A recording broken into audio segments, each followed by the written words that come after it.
Hey Rich fam, it's Gil and Renee at the Rich Relationships Refuge, and we are so excited about this episode. And if you're watching, you're going to see it, but if you're listening, we're going to make sure that we keep you involved too. This episode is it's going to be about marriage, our story, and the things that we've learned in 34 years of marriage. Because normally when you see a setting of the kitchen, we have these ideas about who's supposed to do what. And so in this episode, we're going to talk about roles and responsibilities. Because Renee was reading a question that came up, and it was pretty interesting. It made me give it that facial, you give that ugly face like, what? Couples getting divorced over chores. Yeah. Are people really getting divorced over chores? Well, that's what they're saying, but chores are really only the symptom. There's a root cause. And so as we're going through this episode, we're going to talk about how we, after 34 years of being married, have kind of decided who's going to do what, because I think that's important. As far as tasks and shares and household things and car things and all the stuff that just regular life. We got tons of teachings on different stuff about roles and responsibilities. Yes. And that's what this is, just to show you kind of how we've decided some things that we do in our household in a real world type of scenario. As you can see, I have a watermelon. And how many of you thought that I was going to do it? Y'all know it's not watermelon season. I try to tell my wife, y'all, is it watermelon season? Yes or no? I say no. I don't really want to even eat a watermelon until after like 4th of July or something like that. But my wife, bless her heart, as they say here in the South. Bless her heart. That's a nice way of saying, girl, you need to let it go. She loves watermelon, and every time she wants a watermelon, the first thing I say is, babe, it's not that time yet. Does that matter, as y'all can see? And so that's another example of us being different. And in a relationship, you have to understand you're not both going to be the same. You're not both going to agree. But even though he knows he doesn't agree with me buying this watermelon, he is here and he's going to cut it up for me. And so that's another big part of having a healthy marriage, is being able to compromise and understand that the other person may know something that you may not know. I got this watermelon. We went out to the grocery store today, to a local little farmer's market. While she's talking, I'm going to start cutting. Yeah, he's going to start cutting up. But it's important that you understand. The reason why we're showing this is because this is one of the videos that people have just loved. And I felt that it was really great that we bring it to our YouTube community and to our podcast community, because there's so many things that Gil and I do together on a daily basis that is really, to us, is common, but to other people, it is really like, oh my gosh, I can't believe that. So you may not realize something that you do every day might be an aha moment for somebody else. And so that's a big part of what our channel is designed to do. Help us to have better relationships, but not just to tell you what to do, but to show you. So while he's cutting this up, it smells really good.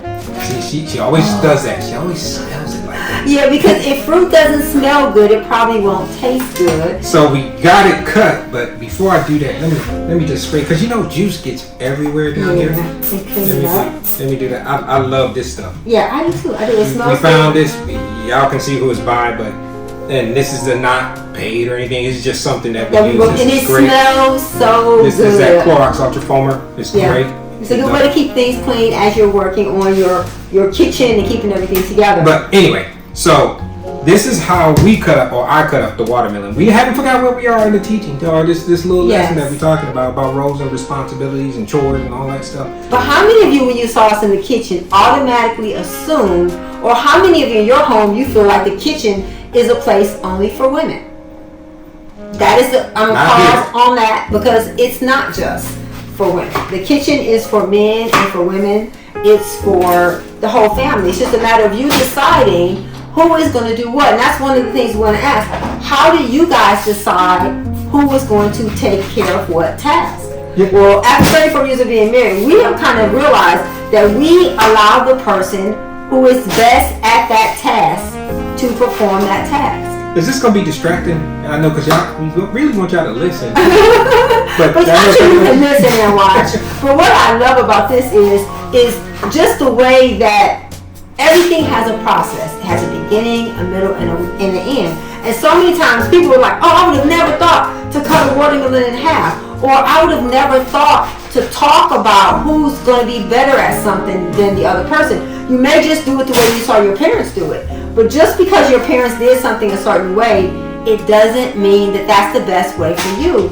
So in regards to deciding who's going to take care of what task, who's going to take care of whatever thing you're working on, you guys have to decide that as a couple. You know, we actually found out that I do not like, as an example, Renee went to Costco's today and brought this bag and some other stuff, and I do not I actually got that from Sweet Creek. I don't like putting up groceries, y'all. Yes. I will bring them in, I will buy them, I will go to the store, but once they hit that car, I don't even want to deal with it no more. Or no, I'm sorry, not putting up the groceries. Putting them up in the house. Yeah, putting them up in the house. I'll bring them in, drop them on the table, and then I'm like, poof. Yeah, but that was something that we didn't like clearly communicate. And she didn't know. I didn't know. I just started noticing a pattern. It's like, wait a minute. We go to the grocery store. We shop together, and we've done that since Aaron was little, shopping together in the grocery store. But I noticed it took me a long time to figure out, wait a minute, he disappeared. So I just asked him, I'm like, baby, do you not like putting groceries away? I hate it, babe. I hate it. Yeah, but a part of it is you have to be willing, instead of getting mad or upset, you have to know how to, when you see a pattern, you have to make sure that you have the ability, you have the communication skills, that you understand that you can go to your spouse and say, hey, is there a reason why you don't help me put the groceries away? Yeah, because when I was growing up, my mom used to make me do it, and so therefore, when I get grown and I do my thing and I buy the groceries and all that stuff, I ain't never putting up groceries ever again. But just imagine if I had a different personality. Yeah, it would have caused a problem. It would have caused a problem. So I think sometimes we think that it's just communication, it's just learning conflict resolution. It's not. It's also your temperament, it's your mindset. All of those things have an impact on the way things are going to happen. Just normal everyday things, because you can make everything a fight, you can make everything an argument, or you can use it as a teachable moment. Like right now, this watermelon, he's cut it. This is how we cut watermelon in our house. And boom.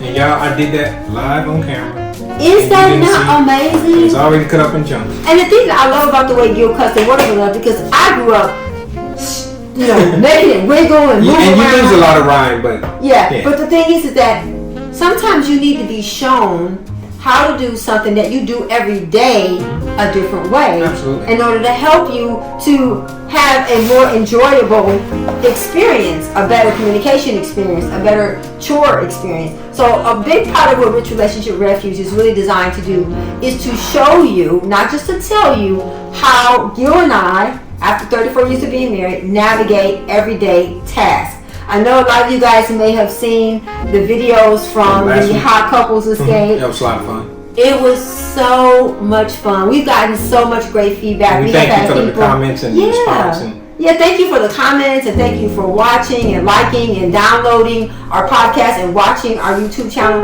because it is our desire, it is our purpose and our passion to really help you guys, not just to have somebody telling you what to do, but to have somebody showing you what to do. Right. So how did you actually decide in your relationship who was going to do what? We didn't really think about it in the context of every little single thing around the house. As an example, I thought about taking out the trash. That was something that my mom has just always instilled in me, that just take the trash out. That's not a woman's job. Sometimes it can get to the point where you're like, there's no such thing as a man's and woman's job. It's whoever is better equipped to do that thing. So I would take the trash out. Renee would never. She'll do it when she needs to do it, like if I'm gone or traveling or something. I put the bag in the can. Yeah, but I don't even like her to do that. But even still, that's just something I just decided that's going to be my job. And it's okay in your relationship to just say, that's going to be my job, babe. I got it. Now, if you're not very good at it, that may be a discussion. Yeah. But if you voluntarily say, hey, I'm going to do that. I'm going to do A, B, C. That's a better way of looking at it as a team. Instead of you just deciding you do this, I do that. Well, all you can do is speak for yourself and just say, babe, I prefer to take out the trash because of this. It may seem like it's minor and small, but it's those little things that actually cause big problems in relationships. So that's just one little example. Even growing up, when we first got started, even financially, we did not have a lot of funds to do almost anything.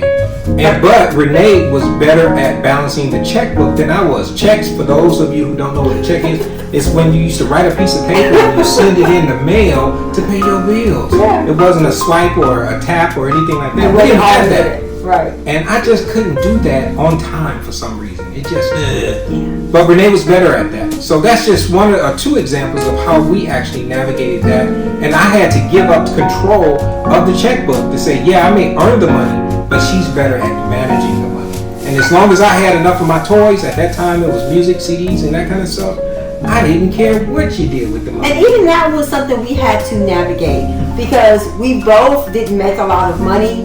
I was just better at budgeting and saving and staying on task. But even having spending money, we learned early in our marriage that you need to have some spending money. Right. It's your spending money. If you want to go and buy CDs or if I want to go and buy shoes, everything has to be something that you talk about and agree. One of the things, I was watching a video talking about submission. That's a word that we just don't like. But submission is not someone lording over you. Submission is we're submitting to the Lord and therefore we're submitting to one another. And it's understanding that if you're better at something than I am, whether you're male or female, it's just a matter of you agreeing on who's going to do what. And that may change. Yeah. You know? Yeah, and it's not so much about the actual task and the role and it being a gender specific task. I've seen women who are better at working on cars. I've seen women in our subdivision that actually likes mowing the lawn. Yeah. But I also seen guys, just like in here, y'all just seen me do my chef thing, like to cook. Yeah. While those have been more traditional roles that we've seen in the past, it's not like that anymore. So don't be afraid to just decide, I'm going to do this because I enjoy it. It's better for us as an individual and as a couple, and it keeps peace in our household. Yeah, because I think a part of it, after so many years of being together, one of the things I can say even from this weekend is that it taught me that you have to make time for fun. Mm-hmm. We always talk about marriage is work, and it is work, but it can't just be work.